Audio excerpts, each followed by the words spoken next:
All right, we have another Marvel's Avengers video. This may take some time, and before I get started, I just want to highlight how I understand that this game has not just within the community, it's divisive within the community of people that are actually playing it. Obviously, gamers in general. You got folks that are mindlessly shilling for this game, and then you have people that are mindlessly hating this game, and it's very unfortunate because I can understand from a developmental standpoint how that can be hard to gauge. But I have done long form write-ups because I'm one of those guys that prides myself in knowing what it is that I'm talking about and having a point of reference, right? So people can put things in a perspective, and we can get things certainly on the rails when it comes to a conversation about the game per se, no matter what it's about. But I've done long form write-ups. I've done long form reviews and what have you. And today we're going to talk about another write-up. Yes, it is live. I have a link in the description as well as the pinned comment so you can see this in its entirety if you just want to read it instead of me going through it like I am in this video. But we're going to talk about how companion AI and difficulty adjusting those features in the game actually work against it.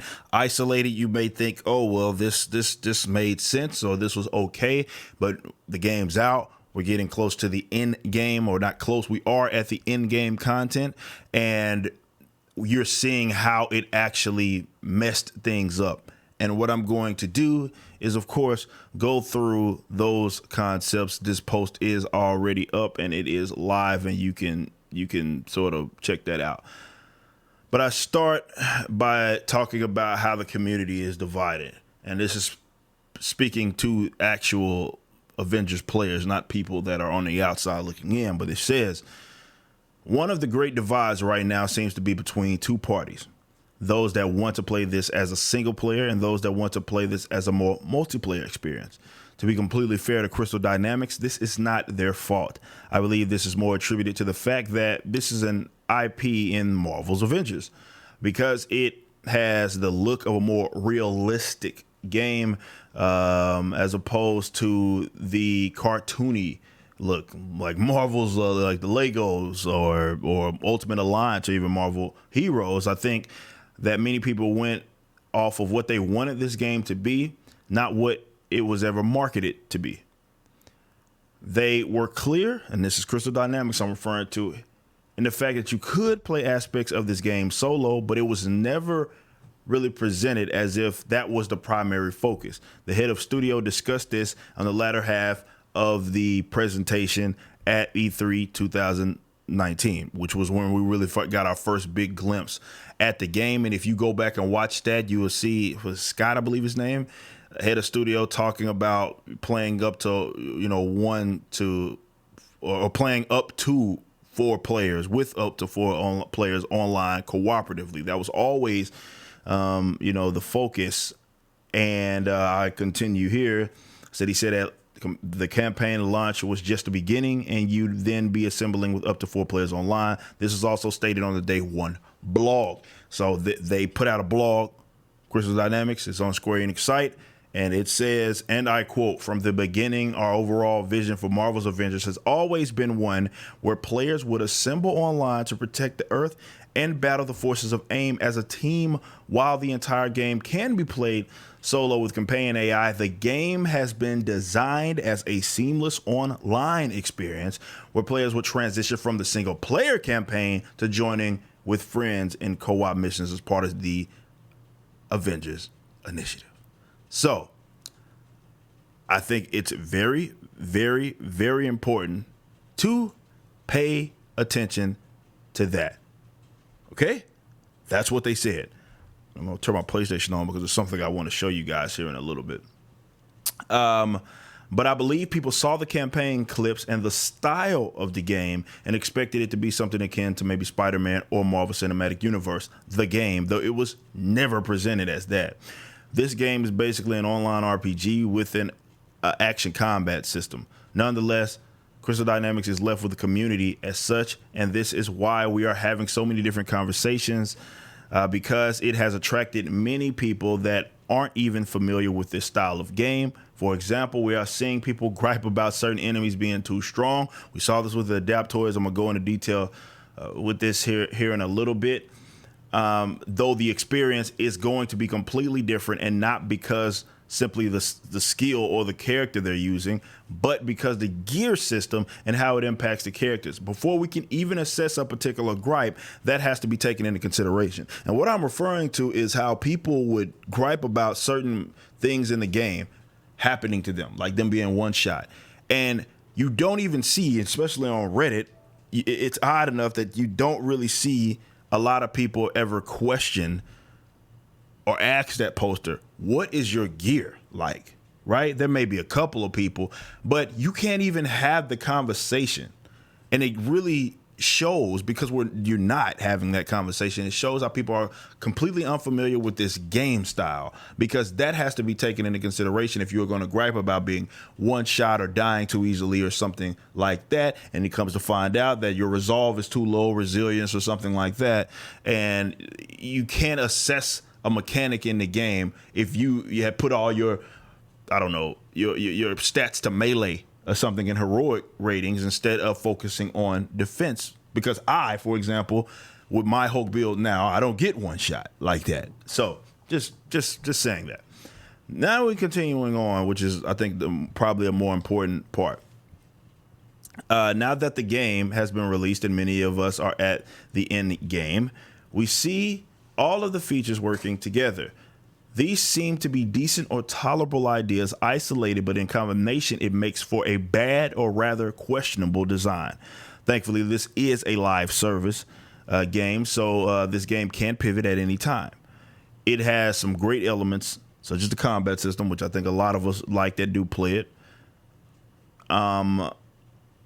Continuing going, but right now it suffers from doing too much, attempting to appease a wide demographic of people, which makes it almost feel directionless for the time being. I understand that because of the IP, everyone is going to want access to it, but at some point you have to commit to an idea. That's business 101. No, some people don't like to hear it, but that's what it is. If you know, and I do say it again and reiterate, you know, there's quotes, there's sayings that, or there are sayings that are along the lines of you try to appease or please everybody and you end up pleasing nobody. One of the features that really highlights this issue is the existence of companion AI. This seemed like a decent concept in the fact that it allows you to play the game without other people, which is a preference with some of you, but it seems like they more so exist just to incentivize you to play as the other characters.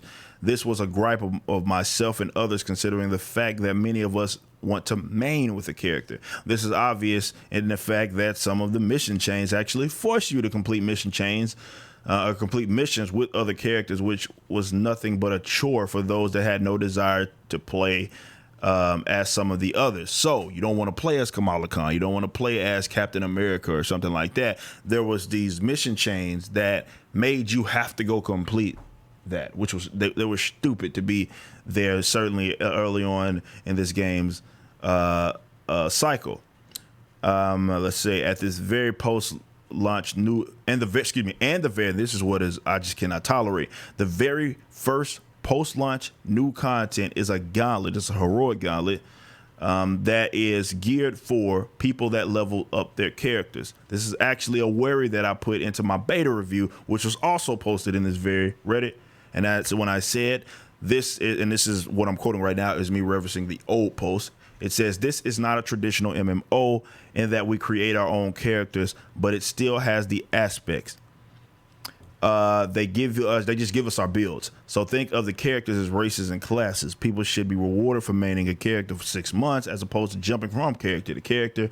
One of my fears, which I'll discuss later, is that they'll attempt to make this game too accessible and you'll be capped a short period of time for the sake of catering to those that want to just play as all of the characters. And that's exactly what they unfortunately did. And there was a lot of gripes about that. And what I'm referring to when it comes to the more so like this whole idea of you playing as all of the characters, right? And that being a frustration that a lot of people had, because the rest of the game is more so considered around grinding that individual character to get the best kind of builds and get different builds within that that individual character. To try to pigeonhole people into playing as characters that they don't want to play in, it created issues. Obviously, it created issue because what happens is those modes are a chore, and then we go into this even more so in how they funnel this, and it doesn't make sense when you consider the core concept of this game. I continue to say, but then you look at the fact that this game is a grind to get the perfect loot or difficult builds, which I enjoy, and that's a good part of the game. I like grinding to try to get the best type of build for my Hulk that I play with, and for even certain kind of missions. So I'm on this grind to not only get the best base Hulk, but in the event that there are certain mission modifiers or we go to a certain area, I want to make sure that he's equipped, that I can swap that gear out and he's ready to rock. So why would the person that is looking to get the best gear for Thor be looking to play as other characters in the game, which doesn't make sense? Then we have this from CD regarding the gear. It says, I believe it's Mega Marie, community manager. She came out with a post breaking down and overviewing more so the gear and loot system. And it said in it, exotic gear, which is the best gear in the game, and additional exotic artifacts have a low drop chance low drop chance to drop in late game activities the first time they are completed each week, although they're not guaranteed through each playthrough. These activities include the Elite Heroic Hives, which is the last Avenger standing mission chain. Then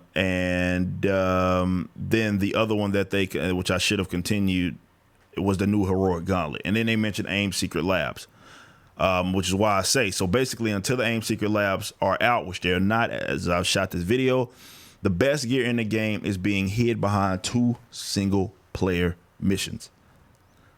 So what I'm saying is that right now, as it stands, the exotic drops, you really can only get them, if not like in a chest, but really only can get them in drops through 2 missions that are strictly single player. Makes no sense. Obviously, this is frustrating for those of us who are trying to play the game in a multiplayer sense as it was marketed. When you hover over the Avengers Initiative in the main menu, it specifically says, and this is, I think, very important for those that think this was a single player game. I don't know how you could even think that, but I'm going to go over here. I got to kind of mess around with this real quick because it's not going to immediately show. Hold on just a second, y'all.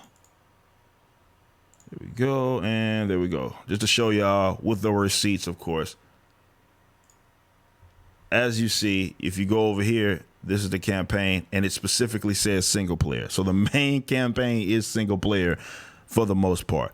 And that makes all the sense in the world. That's the linear experience. Post-campaign, it specifically says the Avengers Initiative multiplayer. Post-campaign game state that allows for playing with others in multiplayer missions and activities. Why they would even put single player stuff here, or stuff that has to be played strictly through single player, makes no sense. And this goes to the whole point of this video and how they're trying to do too much, and they have no direction as far as what they want this game right now. They had a direction, and because they're trying to reel in these other guys, it's making for a more convoluted mess. So when you see these decisions being made, this is why calling it an identity crisis, as it almost doesn't know what it wants to be and doesn't have any true and obvious in-game type. Even the mere addition of the companion AI confuses people as to what this game, what type of game it is, as you have people that want to be able to switch between characters, which people want this to be Ultimate Alliance or something like that, just because they're there. That's what I'm saying is like, well, the companion AI are there, and you're allowing me to play as them. Why can't I switch them around? That is only a thing because you put the companion AI in the game. But I think the big point that people miss is how dedicating time to this concept and its existence in the game actually limits all of what they're going to be able to do with the missions.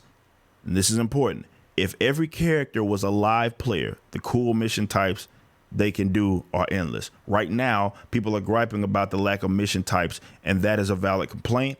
But if they always have to account for companion AI, they will be severely limited. Instead of making missions with the expectation that the character will be live characters, they are currently making missions in which people playing solo have to be taken care of. They could have missions in which you break up in 2-man teams, or even break up in 4-man mini missions, like solo teams within that one mission. That's just as an example, but this mechanic can't exist so as long as there's companion AI. So at this current state, design state, the companion AI is it's creating more issues than not. And what I refer to here after that is the post that got around of my video, if it's going to decide that it wants to load in which I actually talk about this. And my frustration, it was basically me being recorded in a live. I don't know why this isn't working. It's just going to buffer, I guess. But basically, I recorded some of parts of the stream and I posted it. Here it is right now. And that's basically what the main core issue that I had. So what I'm saying is, and I think people lose sight of it, is that if they have to build a mission, right, or like the most missions, we know there's going to be some differentiation in mission types. But if they have to say, okay, this mission will have 4 players, some of those are going to be companion AI, some of them are not. You see how wide of a variation, unfortunately, or how many people they have to take into consideration. You're playing by yourself with companion AI, 2 people, 2 companion AI, stuff like that, and making that essentially mandatory that they exist. There's only so much that they can do. And if every character was a live person, you could do so many cool different mission types because you can expect all of them to be controlled. It also makes the stakes higher. The reason they can't do that with companion AI is because you can't have people on simultaneous little mini missions and stuff like that. Unless you're just going to give, I guess, the companion AI an automatic pass where they're surely going to complete their part. It doesn't make sense. Difficulty adjustments. This was something that I also worried about, but I gave it a chance. I understand that people care a lot about accessibility these days, considering this IP, and of course, they want as many people as possible to get into it. But this, at the end of the day, is a looter brawler online RPG. Much like the existence of companion AI, it is doing nothing but confusing people and taking away from the strength of the game. For this design type, it would have made more sense to have that mechanic if it was exclusively offline. Continuing on. But because it's not, there are people playing on different difficulties, and when they don't get the right rewards, they are frustrated. Simply giving them an option was a mistake because we are now all talking on different playing fields. I play exclusively on Brutal, which is the hardest level, hardest challenge, so challenge 4. And there are folks playing on easy and normal, challenge 1, challenge 2, yet we are in the same pool trying to get gear, of course. And people that play on easier settings are still upset that they don't get the gear that they want. This is a case of giving people too many options, making for a bad design. And this is why there's so many gripes there.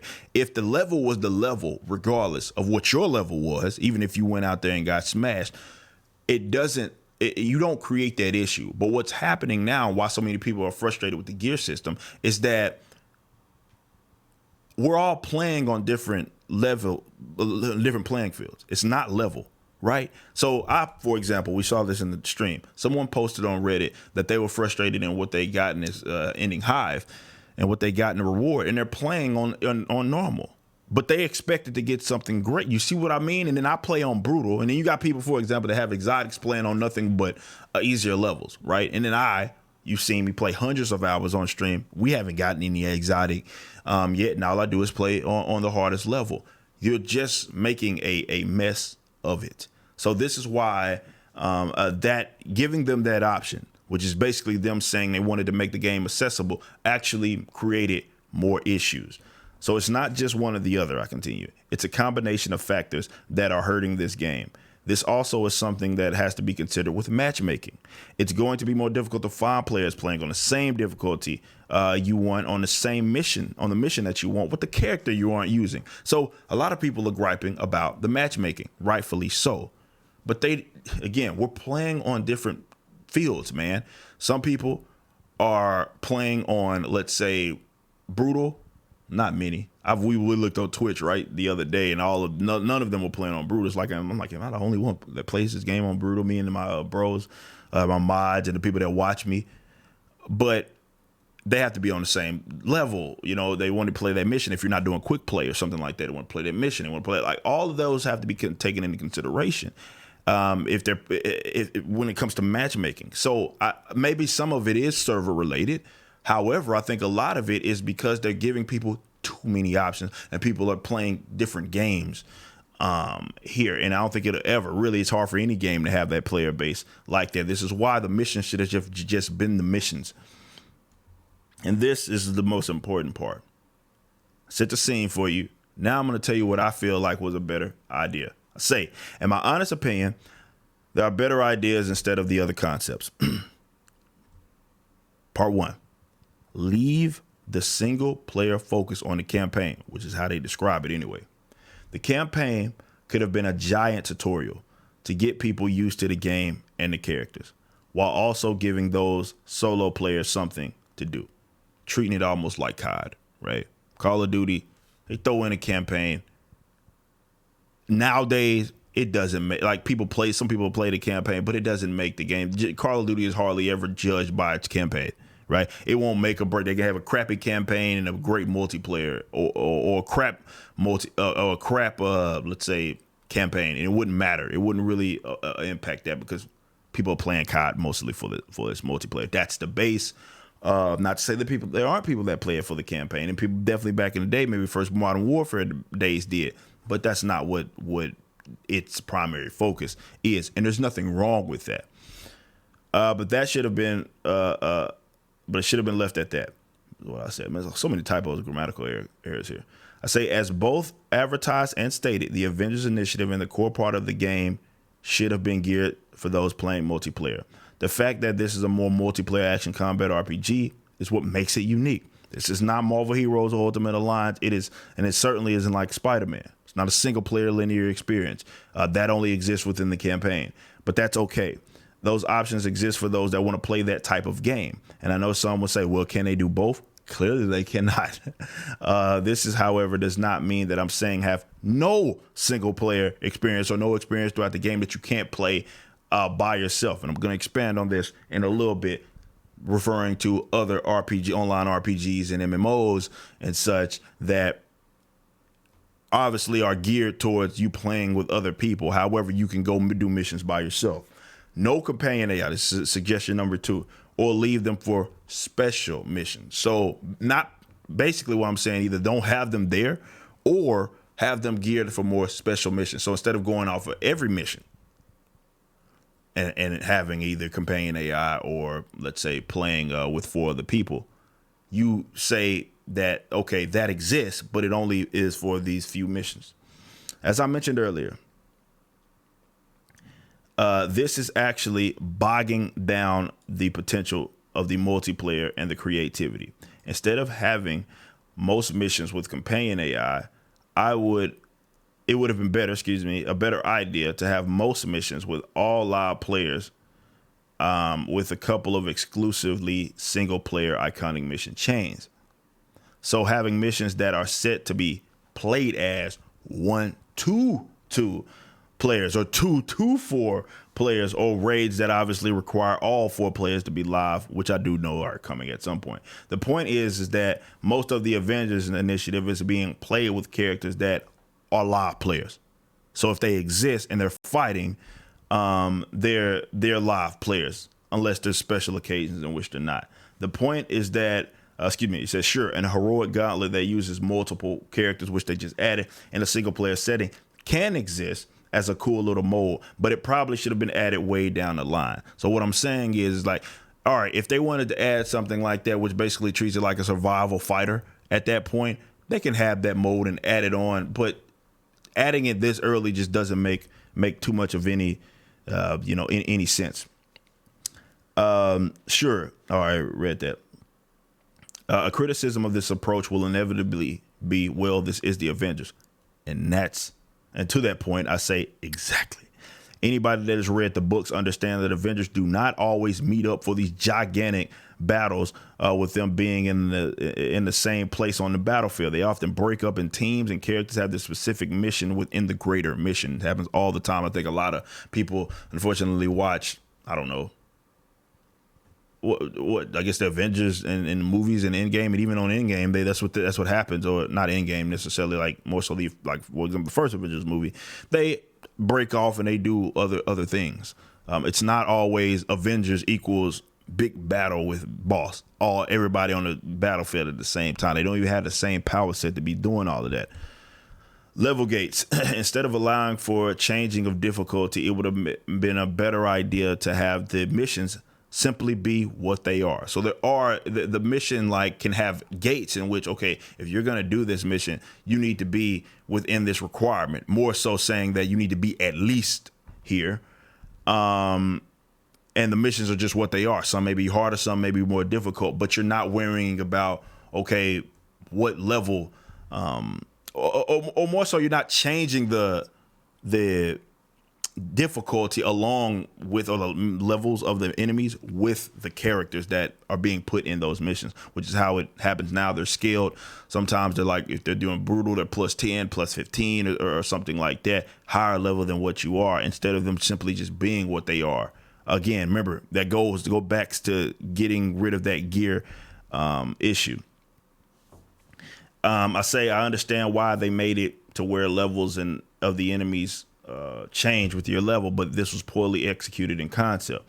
I believe it would have been a better job to have the war table missions let you know what the level of the enemies are, and you get to decide if you want to jump in there with your character if he's at a certain level alongside other people if they want.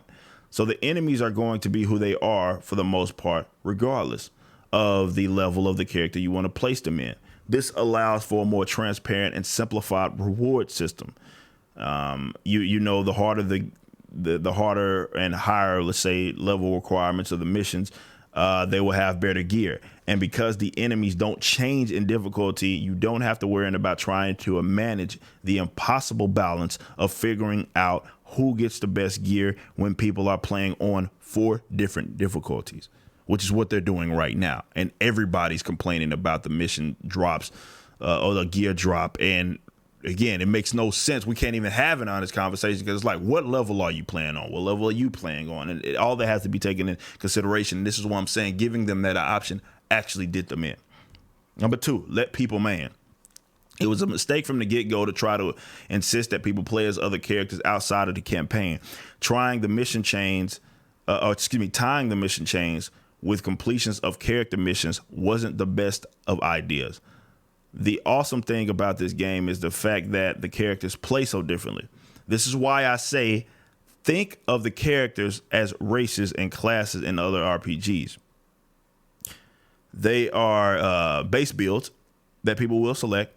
Some people will have multiple builds and maybe have multiple mains. Like they may have 1 or 2 mains.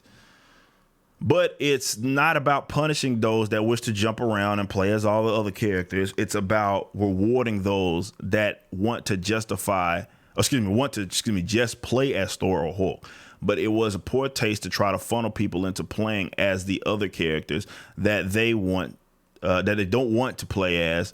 A criticism of that would be, well, some people will be playing catch up if they are playing with newly released characters. And to that I say, so what? And this brings me to my next point. Ditch trying to appeal to a wide range of gamers. Oddly enough, people will claim that this is elitism or gatekeeping. And I meant to say that at the beginning of the video. I don't care. People have been using this term as if it's negative. They're doing it in comic books now. I don't care. That's not an argument. And that's exactly what I say. Again, I think this problem is mainly a problem because the IP attached to this game. But I believe the guys at Crystal Dynamics, and I want to keep saying that, if this was any other IP, we wouldn't even be having some of the issues that we're having in terms of it attracting other people that don't even play games like this, don't understand this concept of this game, and are like, why isn't it just a single player linear experience? The only reason it's like that is because of the IP. You don't worry about that. It's just this Marvel Cinematic Universe has everybody all stoked up, so they wanted Marvel Cinematic Universe the game. And I think this problem is mainly a problem because the IP attached to this game.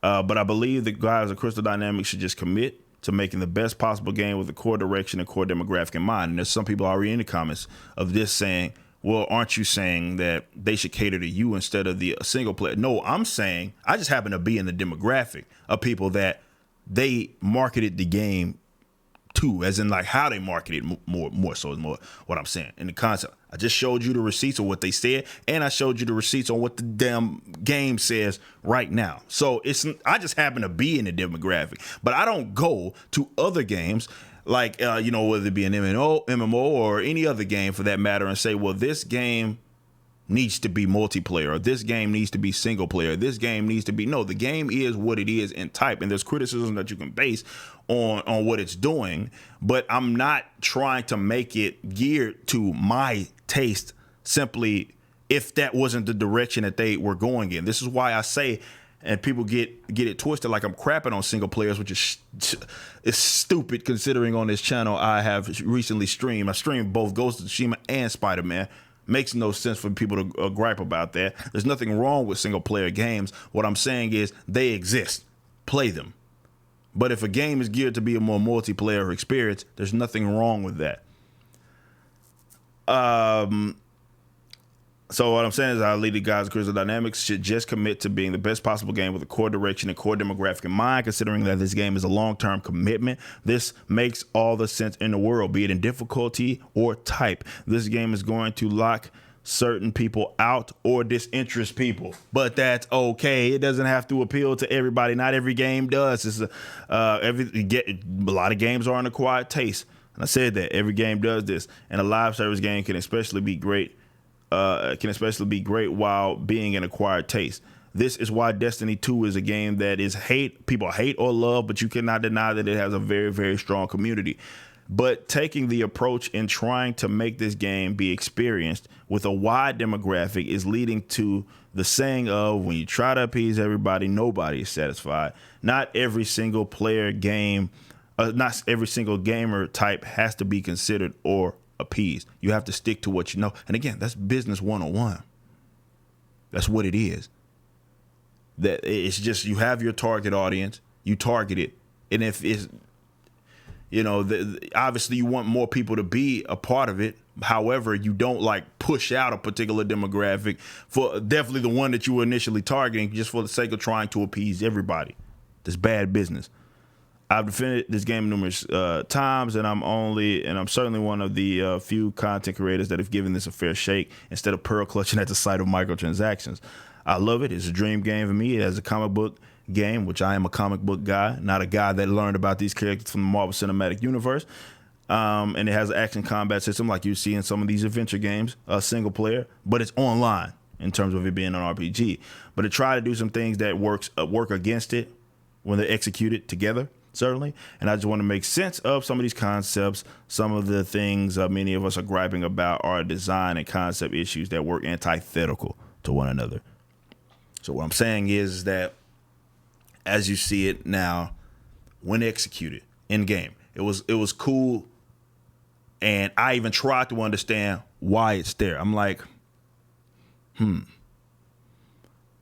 I don't agree with it being there, and you can go to my old review and some of the complaints I said, my worries, it came to fruition, unfortunately, and it ended up messing the game up. But I tried to give it a fair shake to see how it was going to be executed for the long term, because you don't get a game like this just for the sake of playing it for a week, like you would a lot of linear single player experience. Talk about Spider-Man, I beat Spider-Man, I was done with that in a week.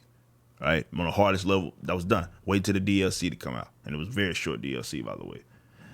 But you see what I'm saying? Like, it's one of those things that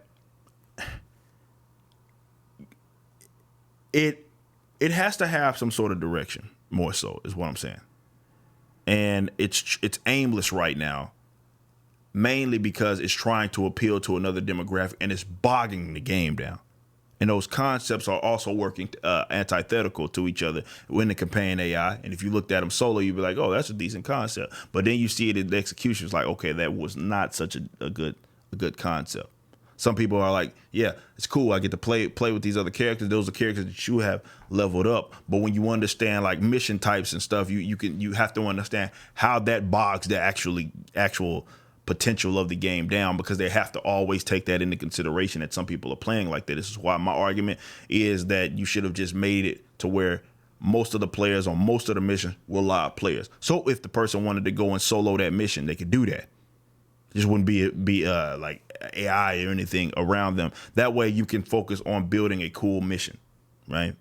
But this game at some point is going to have to ditch this whole thing. If people are already frustrated, and I think there are people that are going to be locked out because of that, because they're like, oh, I really just play this game solo. I understand that. However, that was never what this game was claimed that it was going to be. So you can still play certain portions solo, but the core experience is obviously going to be in this multiplayer. That's what this type of game is. So hope you enjoy the video. Again, I'll have this link if you want to check out this full post, again, in the description, as well as the pinned comments. Until next time, y'all be easy. Peace.